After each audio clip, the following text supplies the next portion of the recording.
For another example of the similarity of cosmic thinkers, compare these words of Jacob Benman.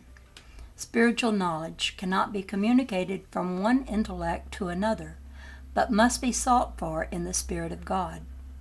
With Walt Whitman, who says, wisdom is of the soul, it cannot be passed from one having it to another not having it. Benman also wrote, the gate was opened to me that in 1/4 of an hour I saw and knew more than if I had been many years together at a university. All of them are in full agreement that those who are illumined into cosmic consciousness are given a profound wisdom or knowledge. Let me get this adjusted. Okay. All of them are in full agreement that those who are illumined into cosmic consciousness are given a profound wisdom or knowledge of the very essence of God, which can never be acquired from books or schools or from any outside source whatsoever. Likewise, all cosmic mystics have said in essence, God is love and I am love, and that all men are one brotherhood, and also I am all men. Walt Whitman, Francis Bacon, Shakespeare, and Mary Baker Eddy are the three greatest mystics of the late centuries. Their works are fairly saturated with the ideal of love, unity, brotherhood of man, and spiritual identity. Whitman says, and I know that the hand of God is the elder hand of my own, and I know that the Spirit of God is the eldest brother of my own, and that all men ever born are also my brothers, and the women my sisters and lovers, and that a kelson of creative, I don't know what that word means, and that a kelson of creation is love. In describing the supernatural flash of light which always accompanies full illumination, Whitman said, as in a swoon, one instant, another sun ineffable, full, dazzles me. And all the orbs I knew, and the brighter, unknown orbs, one instant of the future land, heaven's land. How much these words are like those in the Bhagavad Gita, written thousands of years ago. No words could more forcibly express the emptiness of the world of material values, which seems to be the first aim of those who have made this world what it is, than these of Whitman. Has never come to thee an hour, a sudden gleam divine, precipitating, bursting all these bubbles, fashions, wealth, these eager business aims, books, politics, arms, armors, arts, armors, to utter nothingness? Mary Baker Eddy was the only woman who has been known to have reached that spiritual stage of cosmic consciousness. With Walt Whitman, she was the most recent. Her name was not included in Dr. Buck's list of immortals who had arrived at the stage of cosmic consciousness, but it should have been. Mrs. Eddy experienced her first cosmic illumination when she was 12 years old. She did not know what it meant at that time. No one who has this experience ever does at the time it happens, for it is so rare that few know about it. Also, it is entirely unanticipated. She describes it as follows, and a soft glow of an ineffable joy came over me. She was in a fervor at the time, and the fervor suddenly disappeared. That is also characteristic of the transformation which takes place during an illumination. She also said that other incidents of an extraordinary nature occurred at the time. This same experience of cosmic illumination again occurred when she was 45. She was seriously ill at the time, but again she was restored to normalcy during that short period of ecstasy which always accompanies the illumined. I think I read this. She was in a fever at the time, and the fever suddenly disappeared. I said fervor, but it's fever. She got suddenly well, just like she did the second time at 45. As in all other cases of cosmic consciousness, she was given the knowledge that all mind is one, which she calls divine mind, that the body is not the person, that there is no life, truth, or intelligence in matter, and that there is no evil nor death in nature. Such revelations coming under such conditions are full and complete evidence of her cosmic illumination. Further evidence of it lies in the words and manner of her teachings which she imparted to others. She very clearly denied that sin existed in nature, and explained it as a belief in man's mortal mind, meaning the senses. She also taught what all cosmic illuminates know, that Jesus came to save mankind from a belief in sin, and not that he came to save man from sin, but from a belief in sin. That makes sense to me. She called world attention to the fact that Jesus never used the word sin with the connotation of evil which men give to it. Jesus used the word in the sense of experience, as he used it in the case of the man with the palsy, to whom he said, "Son, be of good cheer, thy sins be forgiven thee." Mrs. Eddy also firmly states that God, the Creator, created only that which was good, and that truth and goodness are one. Therefore, nothing real could be existent which is not good and manifests truth in him. Nothing is more convincing evidence of her right to be included in the very immortals who have been illumined with the light of God's mind than the following extracts from her teaching. Man is not a material habitation of the soul. He is himself spiritual. Man is ideal, the image of love. He is not physique. Man is the reflection of God or mind, and therefore is eternal. That which is no separate mind from God, that which has not a single quality underived from deity, that which possesses no life, intelligence, nor creative power of his own, but reflects spiritually all that belongs to his Maker, man is incapable of sin, sickness, and death. Such cosmic knowledge does not come from earthly teachings. They are not in any of man's books, nor were they taught to her by the church which she attended. Cosmic knowledge comes to earth only through divine messengers who have known the oneness with the one mind of this universe. Such knowledge comes only to one in billions of humans.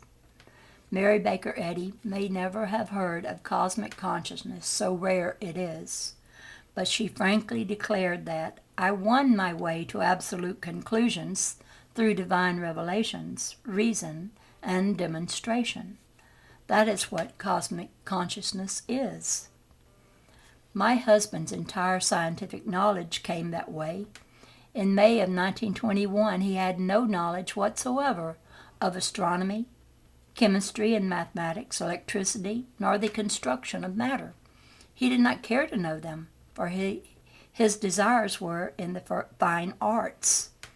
In one timeless flash, he became master of all the sciences, and knew as much in that one flash as he knows now. In 1926, he gave his first gift to the scientific world in the Russell chart of the elements, which completed the incomplete and incorrect Mendeleev charts. In this first of many contributions, he charted and announced the existence of urium and uridium, and the four other transuranium elements which made atomic fission possible. Also, pardon me, I just can't say these words that are the elements. Deuterium and those two words there, and the other four hydrogen isotopes which made the H-bomb and heavy water possible. The world does not know urium and uridium by these names, however. For many years later, when science verified their existence, they renamed these two elements plutonium and neptunium. His contributions since then have been many, but the which God gave him is so unlike the traditionally accepted one that it may be many years before its value may be recognized. And I will interject here that if you want to hear Walter Russell, her husband's book, The Secret of Light, or the Universal one, which is very scientific, it went way over my head, but I read it on my, I have a playlist. I will put it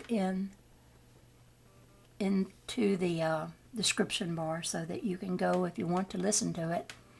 And if you have a scientific leaning, you can hear the Universal one and by Walter Russell, and maybe you can figure out that science, but it's not like science of today. Although quantum physics, people who study the smallest things, particle physics, some of those physicists are saying, hey, everything is light. Hey, everything is connected. And they're saying a lot of things that the mystics have already revealed, and they're just now coming to it. So, if anyone wants to hear true science, they should listen to the Universal one or read the book. And I can send them that. If I know their email, I can send it to you to read online. Because Walter Russell was so illuminated, and he drew so many charts. I think he said at one point that he almost drove his family crazy because he was just drawing charts all the time that show the movement of energy and matter and stuff like that, explaining what God had revealed to him. So his book, The Universal one, is a very, very good one. Even though I don't understand a whole lot of it, I do know he's speaking truth. I just feel it in my bones that he's speaking truth. Anyway, let me go back to this. His contributions since then have been many, but the cosmology which God gave him is so unlike the traditionally accepted one that it may be many years before its value may be recognized. All that I've ever known was revealed to me cosmically in the same manner.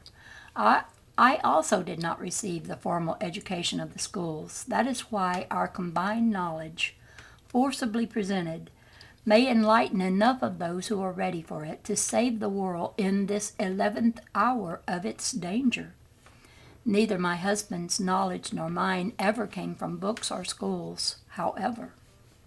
It was cosmically inspired. Knowledge has never come into the world in any other way. Circumstances forced me into a great aloneness in my youth, and these were my rich years, my formative years, which finally culminated in my own illumining in two great periods.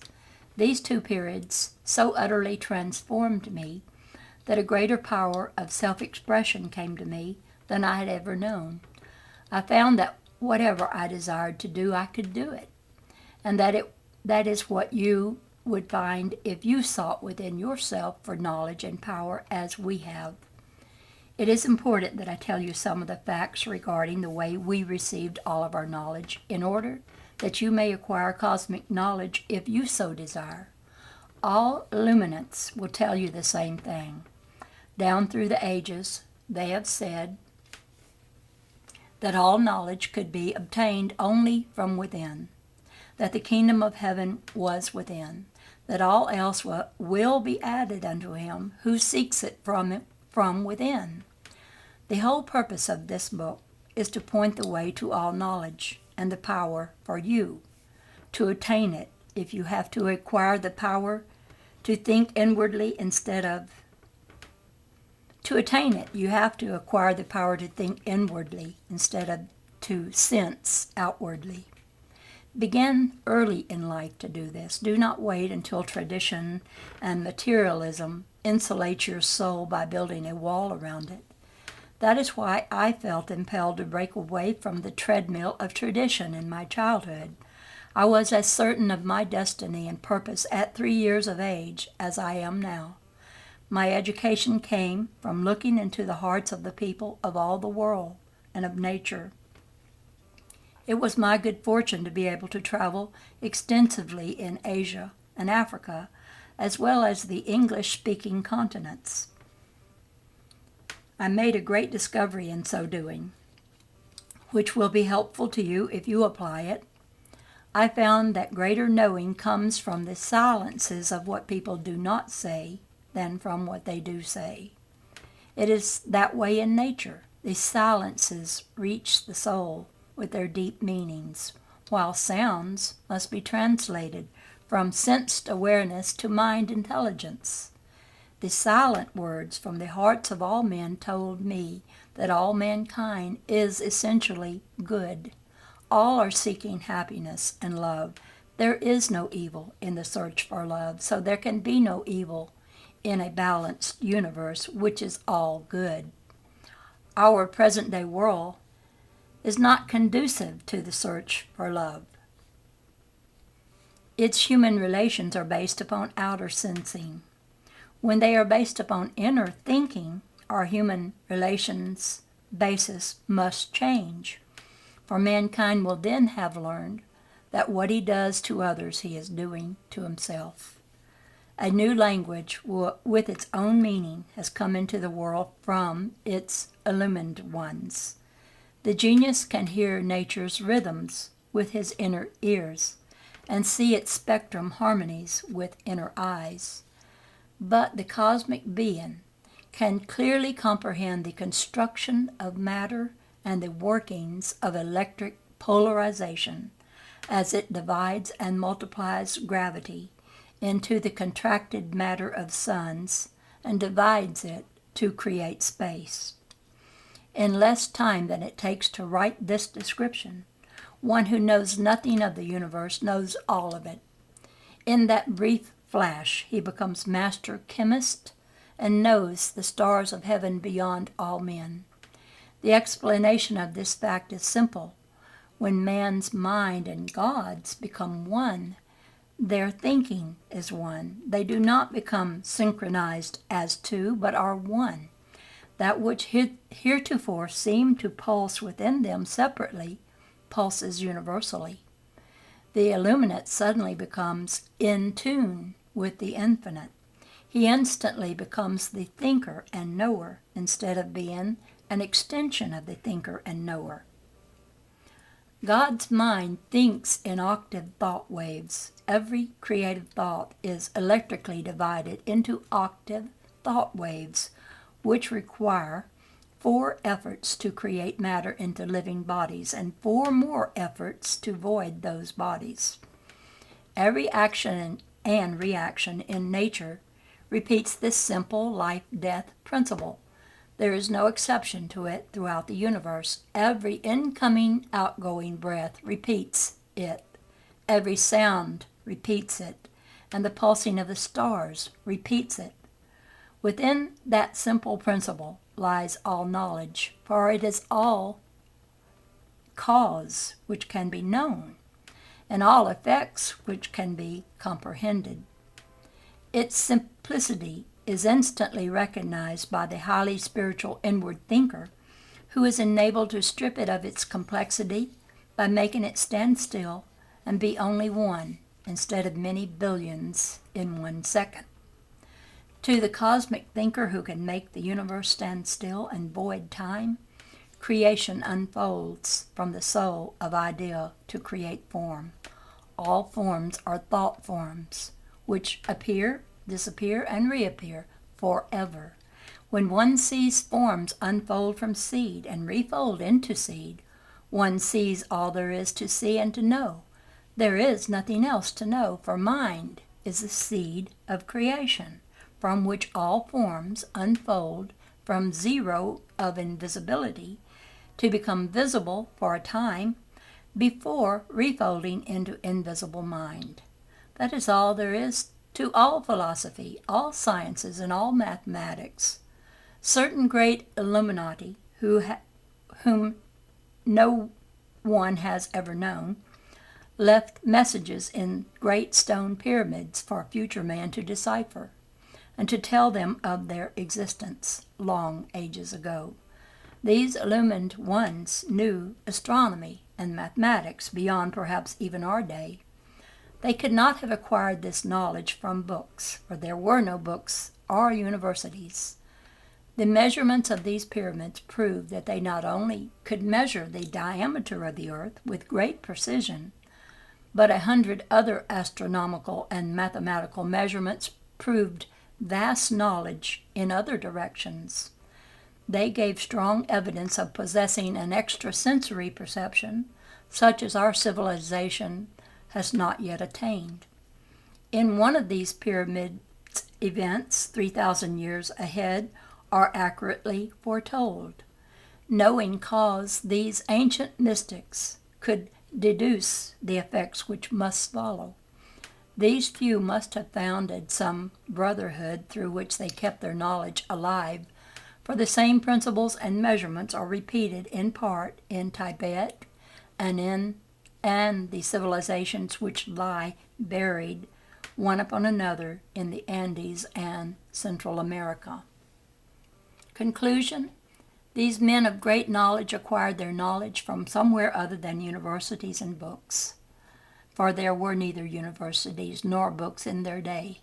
According to modern educational standards, all their vast knowledge would be denied them and considered of no avail because it was not acquired through the legitimate channels, which means through the senses. Today's intellectual world denies that knowledge can be spiritually acquired through revelation and inspiration, which means by talking to God. The lesson mankind should learn through the lives of the greatest men who have ever lived on this planet is that knowledge can only be acquired through the inner spirit of man and not through his body or through matter or through motion. Knowledge comes from within, not from without. The men who have been the world's most priceless treasures probably never attended school, or if they did, they were not counted as the most brilliant students. Whether or not such men as Bacon, Buddha, Beethoven, Leonardo, Jesus, Tennyson, or Schumann ever attended school, it is most certain that the great knowledge these divine messengers gave to the world was not a part of any school curriculum. Their knowledge came from the spiritual fountains of themselves. They had found the kingdom of heaven, and all that heaven had to give was added unto them. The great lesson for each man to learn from the lives and works of these immortals is that each man's own immortality can be found only by inner thinking and deep meditation and deep wordless spiritual prayer from the heart and not from the lips. The only way the silent voice can become audible to man is through inner ears. The only way man can vision God is through inner eyes. That is the only way man can knowingly work with God and God with man to produce enduring things. It is the only way that God, the Creator, can be manifested in man, the Creator. Likewise, the only way there can be a spiritual birth in the world is through spiritual thinking, which establishes values based upon man rather than based upon man rather than matter. The greatest motive for world crime lies in greed to obtain money. For this he sells his soul by crucifying love and human values. When man learns that man is man's greatest asset, he will serve his fellow man instead of killing him as he does now for material values. Crime will disappear when the motive for crime disappears, and peace will come when love appears. Now, I want to interject something here that is my own discovery. If you've watched many of my videos, you know I'm showing a lot of pictures of orbs that I catch with light and a glass. Something made of glass, a marble or a wine glass, or there's many things made of glass. And what it does is when you look at the light reflection on the glass, you're seeing into another dimension. And I know that it's not just light refractions. Everybody says, oh, that's something light does, that there's no intelligence in that. But no, there are little creatures I see moving about in this.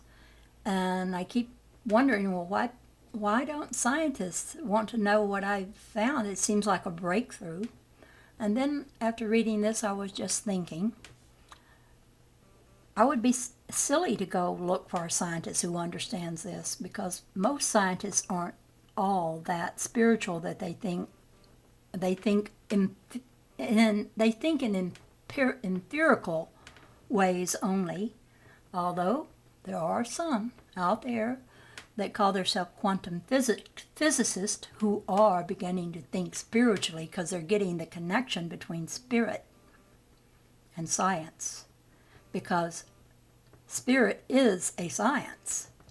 As Walter Russell reveals, so many scientific concepts there are scientifically understood, but they're still spiritual.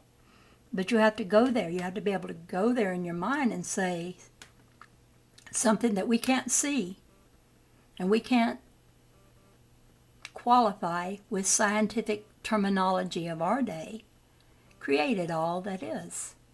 And it is a principle, a thought, a consciousness, and it can indwell in us when we meditate and try to communicate with it.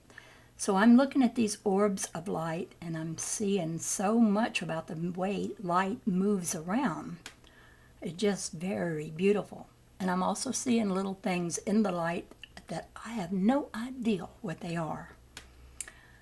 They are of so many descriptions I can't even explain them all here in this short time.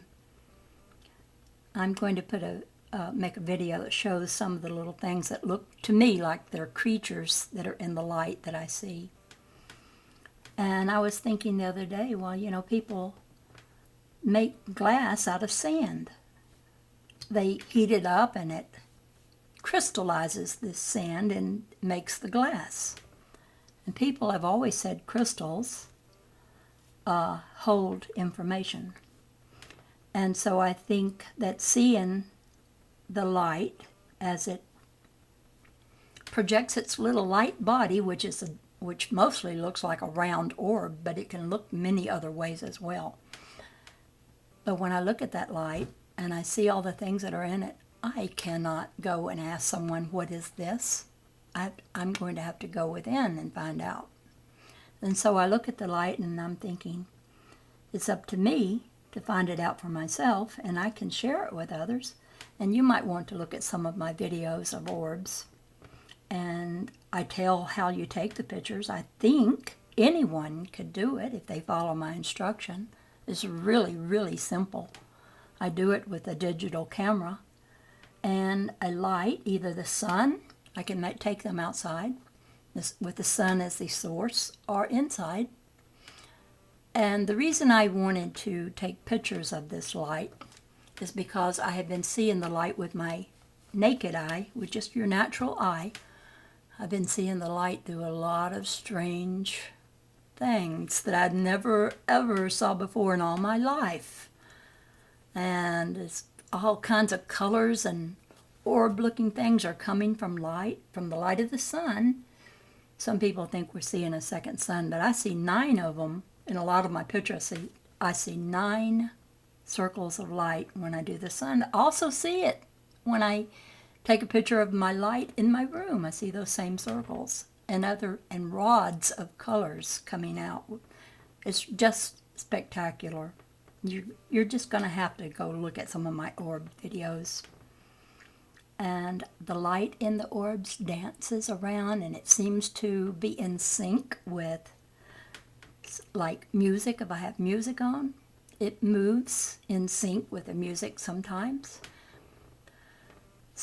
more so than others. And I'll be looking at orbs, and I'll have a series of them I'm looking at. And in some of the orbs, there's a lot more higher paced activity than in the one right next to it.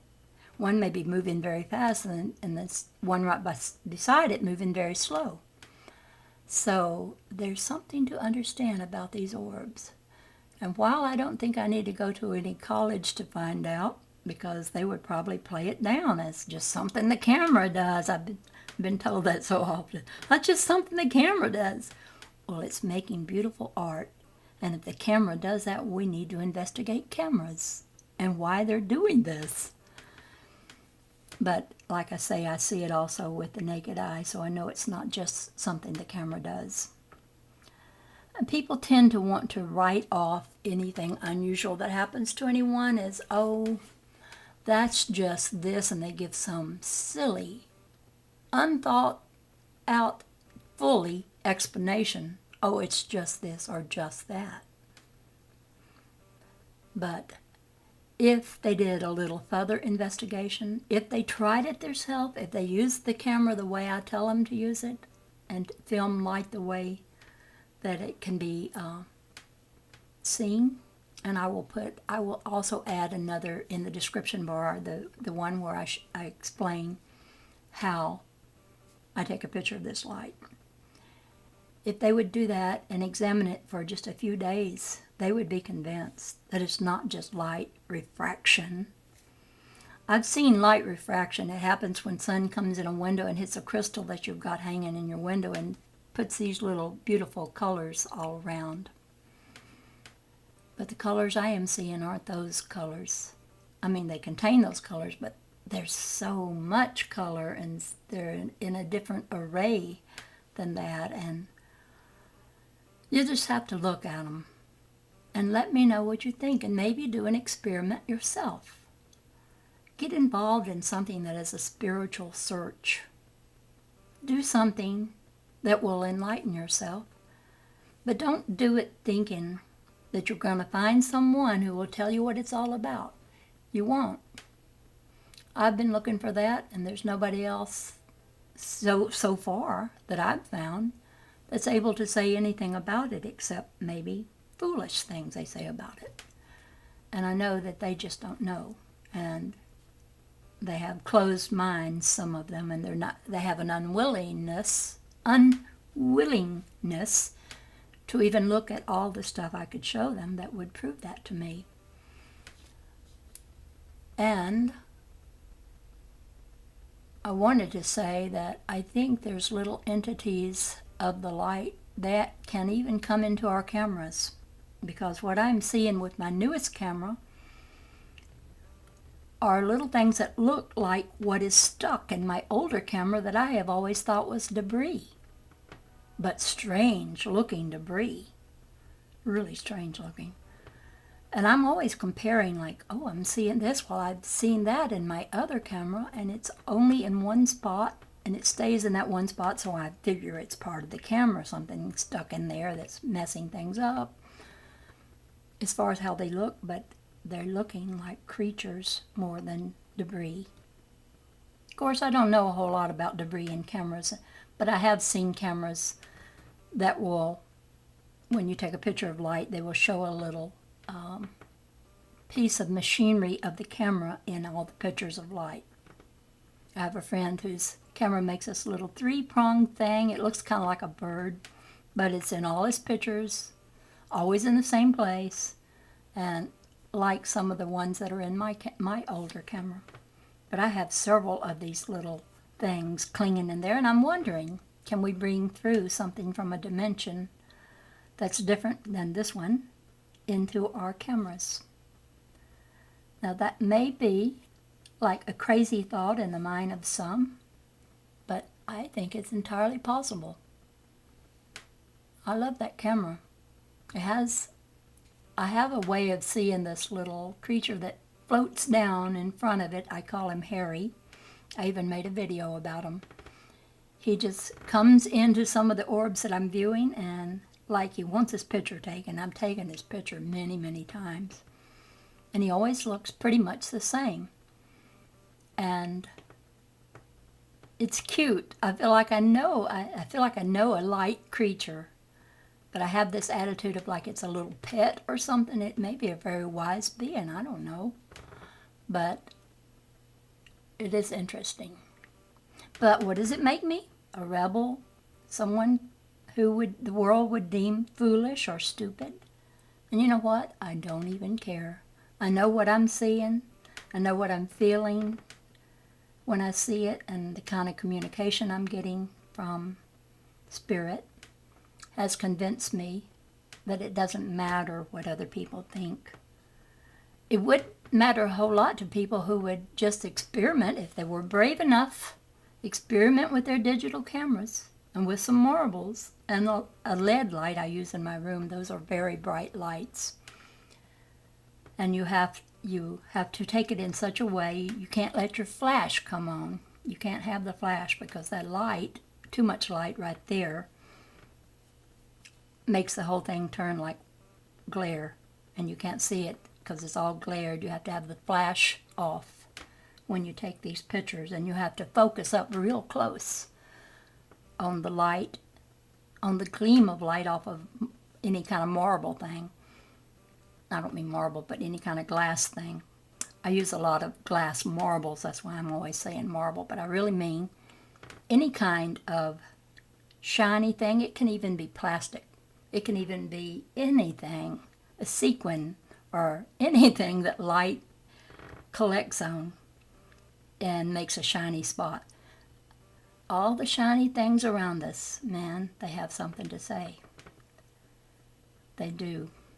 And that sounds foolish to some, but that's just that's their problem. Shiny things have orbs in them, and the orbs are consciousness. And orbs come in all kinds of ways, and some people get them in their pictures, and sometimes they're water or dust, because both water and dust will make a big orb. And you can know this real well if you just go out on a rainy night. Well, it's a misty night, say, and you take a flash camera. Then you need the flash, because when you take a picture into the night sky when it's misty, that flash will single out some of the droplets of rain and make them into an orb-looking thing. The orbs I get, I don't use flash at all. But sometimes the digital cameras that are taking pictures this way, the flash itself spotlights little pieces of dust or even insects or water in the air and makes them look like an orb.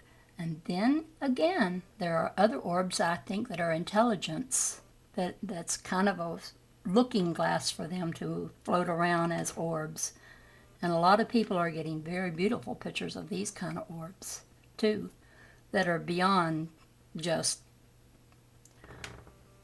an accident. I mean, it's not a rainy night, it's not a dusty day, and they still get these orbs that seem to have little characteristic features about each orb.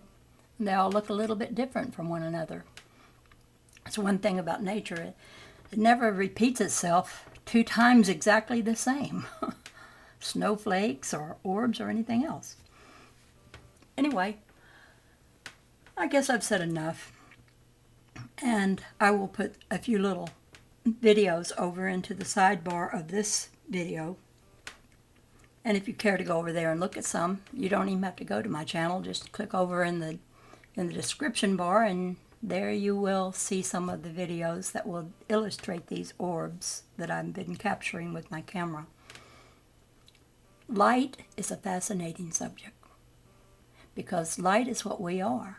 We are light, and we're looking at light, and everything we use and think is so real in our world that is illusion is made of light. And you know, things in our world kind of looking bad sometimes. There's a lot of greed and a lot of stuff going on that we don't like. But guess what? We need to love it into the light and not hate it. If you hate a thing, you're pulled into that energy of hate, and you become hateful as well, because you used hate to try to end hate, and it never works that way. If you strike out without compassion at the darkness, you too will be pulled into that same darkness. So learn to love the light and send the light, and know that you're light. Know that you yourself are light, and study what light does and communicate with it. And not in a way that you're disrespectful of it. I mean, like, man has always used matter, like I will use the atom and fuse it, or I will use the atom and split it, and I will get power from his misuse of the atom. And his very thought that there's nothing he has to do as far as talking to the atom, because the atom is God too. And mankind's not been talking to God or talking to the light. He's been just having this mentality that she's talking about in this book of being a barbarian and just taking with his might what he wants from others and not considering others. And we know that's happening. It's happening in our government. There's so much that's going wrong with the way people are conning other people in big businesses or doing things that hurt a lot of people, put them out of work. So it may be if we study light, we'll be able to manifest anything we need. And then we don't have to worry about those who have criminal-like ways of dealing with money and politics. They won't be of a concern. We'll only send them love and let the light of us shine on them and not our hatred. And we ourselves will be using the light like the masters. The masters could bring anything out of the light that was needed. If they needed a loaf of bread, they could have a loaf of bread suddenly appear out of seemingly nothing. But this is a world of illusion, and things can change in the twinkling of an eye. I think in the Bible it even says things will change in the twinkling of an eye. That could only happen if this world is illusion.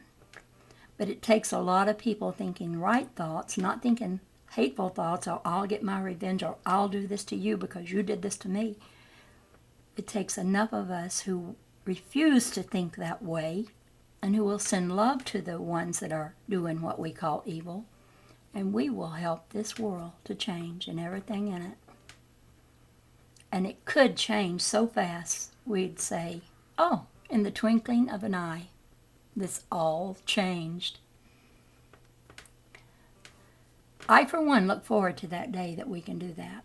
And when we can teleport, gosh, we won't need oil anymore and gasoline, cars. We'll just teleport ourselves here and there. And we won't need our cell phones either. Because all the things that our devices are doing, while they're so wonderful, and I love the internet, it's so wonderful, it helps me reach out to people. Those things are just a little preview of what we're going to be able to do without any device someday. That will use telepathy, and will teleport, and will bring things out of the thin air. And we won't be someone who can be manipulated, because all those who manipulate us have to depend on scarcity and fear to make things work for them. But we won't be in that place of feeling we have not enough, and we won't fear. And eliminating fear, that is the most wonderful thing, because then we don't have a world where everything's based on fear motivation. Anyway, look at those videos, and I'm going to end this for now. Oh, dang, I went to 43 minutes. Hope this takes.